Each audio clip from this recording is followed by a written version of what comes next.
दोस्तों, मेरा नाम है कुमकुम बिनवाल।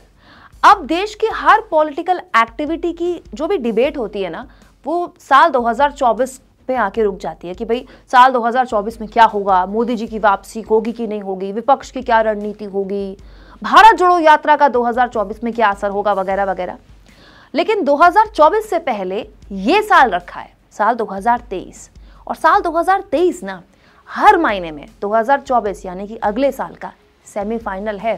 क्यों? क्योंकि जिन 9 राज्यों में इस साल चुनाव होने हैं ना, उनमें सबसे बड़े और इम्पोर्टेंट राज्य हैं जहां पे बीजेपी और कांग्रेस की सीधी टक्कर हो रही है। और कौन से राज्य हैं ये? जो कर्नाटक हैं, एमपी है, छत्तीसगढ़ है, राजस्थान है।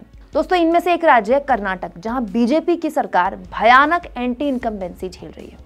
इसके अलावा कर्नाटक में राहुल गांधी की भारत जोड़ो यात्रा को भी बहुत अच्छा रिस्पॉन्स मिला था। यहाँ बीजेपी के सीएम पर कांग्रेस ने करप्शन के आरोप लगाते हुए पे सीएम का नारा दिया है, और जो जनता के बीच में काफी पॉपुलर भी हो गया है। कर्नाटक में पे सीएम, ये जो कांग्रेस का नारा है, ये जनता तक पहुंचा भी है, कनेक्ट कर रहे हैं लोग इससे। इसी कर्नाटक में अब बीजेपी के लिए एक बहुत बड़ी मुश्किल खड़ी हो गई। ये ऐसी बड़ी मुश्किल है जो बीजेपी को चुनाव हरा सकती है। दोस्तों, हिंदी पट्टी के हमारे बहुत से दर्शक ना इन्हें जानते नहीं होंगे, लेकिन ये एक आदमी कर्नाटक में बीजेपी के लिए सबसे बड़ा हेडेक बन गया है, सरदर्द। उसके समझ नहीं आ रहा है, बीजेपी के समझ नहीं आ रहा है कि ठीक चुनाव से पहले जनार्दन रेड्डी का इक्का कहीं उसकी राज्य में बादशाहत ही खत्म ना कर दे। दोस्तों, हुआ ये कि जनार्दन रेड्डी, जो एक वक्त में बीजेपी के लिए बहुत बड़ी एसेट थे, 20 साल बीजेपी में रहे, बीजेपी सरकार में मंत्री रहे, अब कर्नाटक में बीजेपी के खिलाफ मैदान में उतरकर ठीक चुनाव से पहले नई पार्टी बना चुके हैं, कल्याण राज्य प्रगति पक्ष।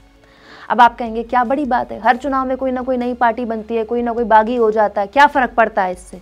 यहाँ बात अलग है, यहाँ कहानी अलग है। क्यों?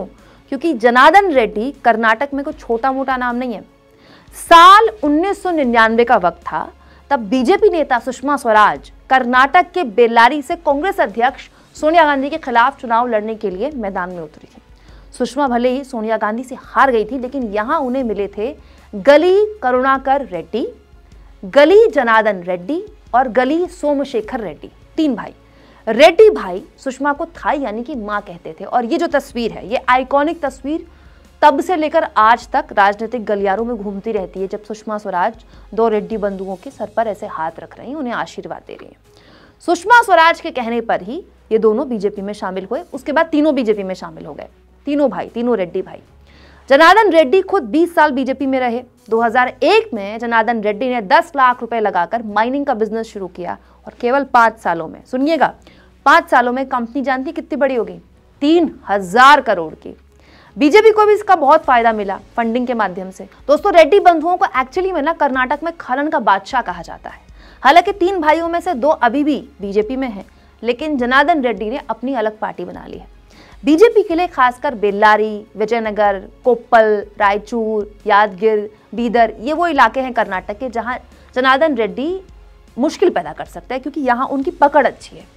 अगर रेड्डी ने अपने प्रभाव वाले इलाकों में बीजेपी को, ज्यादा नहीं बोल रही हूं मैं, मुश्किल से 5 या 6% का भी वोट का नुकसान पहुंचा दिया ना, तो बीजेपी के लिए मुश्किल खड़ी हो सकती है। हो सकता है कि दक्षिण के इकलौते कर्नाटक राज्य से उसके हाथ से सत्ता चली जाए।